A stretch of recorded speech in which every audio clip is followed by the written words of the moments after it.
আমার ইউনিয়নের ভিতরে যে একটা রাজবাড়ি আছে এটা কিন্তু আমার একদমই অজানা আছে। এখন কইতেন যে নিজের ইউনিয়নের ভিতরে একটা রাজবাড়ি অত সামনে জানুন না, কারণ কি? এটার কারণ হচ্ছে ইউনিয়নের ভিতরে তেমন একটা কিন্তু ঘোরাফেরাটা আমার কমিয়েছে, যার কারণে কিন্তু অনেক অজানা তথ্য রয়ে গেছে। আমার ইউনিয়নের ভিতরে এই রাজবাড়িটা সুন্দর করে আজকে আপনারা দেখানোর চেষ্টা করবাম। এলাকাবাসীর কাছ থেকে যতটুকু জানতাম পারছি এটা নাকি রাজবাড়ি আছে না, যেহেতু এটা প্রাচীন কালে তৈরি লেগে ধ্বংসাবশেষ কিছুটা আছে আর কি। যতটুকু আছে ততটুকু আপনারা সুন্দর করে আমি তুলে ধরার চেষ্টা করবাম, আর এটার মধ্যে কিছু ঐতিহ্য আছে এটাও কিন্তু আপনারা শেয়ার করবাম। সবচেয়ে অবাক করা তথ্য হইতাছে যতটুকু দালান কোটা দেখতাছেন এটার ভিতরে নাকি সৈন্যের দুইটা ড্যাগ আছেন কয়েক বছর আগে রাত্রে চুরি করে লয়ে গেছে গাড়ি। খেয়াল করে দেখুন দেওয়ালটা কিন্তু কাটা একটা সুরঙ্গের মতন দেখা যায়। সুরঙ্গের ভিতরে কিন্তু একটা ছোট ফায়াররুম আছে যা আপনারা দেখতাছেন এটার ভিতরে নাকি ড্যাগ দিয়ে আছেন। এলাকাবাসীর তথ্য অনুযায়ী আমি নিজে উপস্থিত হয়ে যতটুকু আমি দেখলাম আসলে এই দেওয়ালটা কাটতে কিন্তু ভিতরে পকেট রুম থেকে কিছু একটা বার করছে, এটা বোঝাই যায়। বিষয়টা একটু খেয়াল করে দেখুন দেওয়ালের ডাইন পাশে দিয়ে কিন্তু সুরঙ্গটা কইরা পকেট রুম থেকে কিছু একটা বার করছে। আমি এখন বাম পাশে দেওয়ার চেষ্টা করতেছি এনো কি আরো ডেক ডুক আছে কিনা। এই সুরঙ্গের ভিতরে পকেট রুমটা দেখে নিজেরই আফসোস হইতেছে যে বাম পাশে যদি আর দুইটা ডেক থাকে তাহলে এটা নিলেই তো আমার কামড় হয়ে যায়। আর একটা বিষয় খেয়াল করে দেখুন প্রাচীন কালের যে দালান কোটা আছে এটি কিন্তু অনেক প্রশস্ত হইতো দেওয়ালটি, যা বর্তমানে দেওয়ালের সাথে যদি তুলনা করা হয় তাহলে আকাশ পাতাল ব্যবধান। এই রাজবাড়ির অংশ বিশেষটা যতটুকু দেখতেছি ততটুকু দেখে কিন্তু আরো মনের ভিতরে আরো বেশি প্রশ্ন থাকতেছে বিভিন্ন ধরনের। এই বাড়ির ভিতরে কারা বসবাস করতো,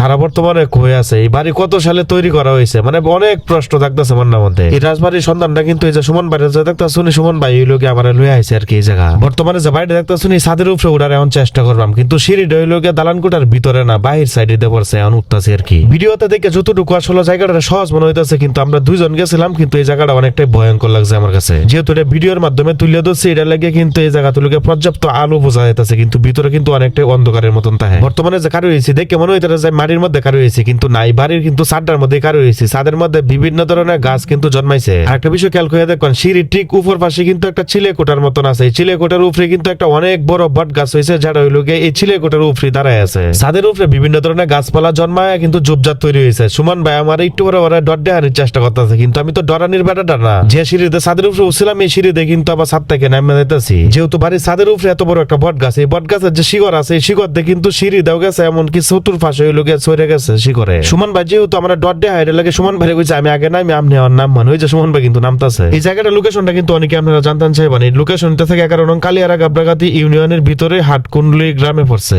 আরো সহজ করে কইতেছি নেত্রকোনা রাজুর বাজার টু শীতলি বাজারের যে রাস্তাটা আছে বড়ুয়ারি যে ব্রিজটা আছে এই ব্রিজের হইল গিয়ে পূর্ব পাশে হইল গিয়ে অবস্থিত কামরু কামাক্কা বাড়ির পাশে। জায়গাটা লোকেশন তো দেই দিলাম, আপনারা যারা আইতান চান আপনারা দেখে যাইতে রইন। যাই হোক অনেক কথাবার্তা কইছি, কথার মধ্যে যদি কোনো ভুল ত্রুটি হইতে অবশ্যই ক্ষমা দৃষ্টিতে দেখবেন। আর জায়গাটা হইল কেমন লাগছে অবশ্যই কমেন্ট সেকশনে লিখে জানাইবেন। আল্লাহ তাআলা আপনারা ভালো রাখুক, সুস্থ রাখুক ও ফাসাত নামাজ আদায় করুন। নামাজ আদায় না করলে কিন্তু ফেরেশতারা ঠান্ডা মানে ঠান্ডা করে বলবো, এটা তো আমার সব আপনার যত বড় প্রেসিডেন্টের ফুল হয় না করে।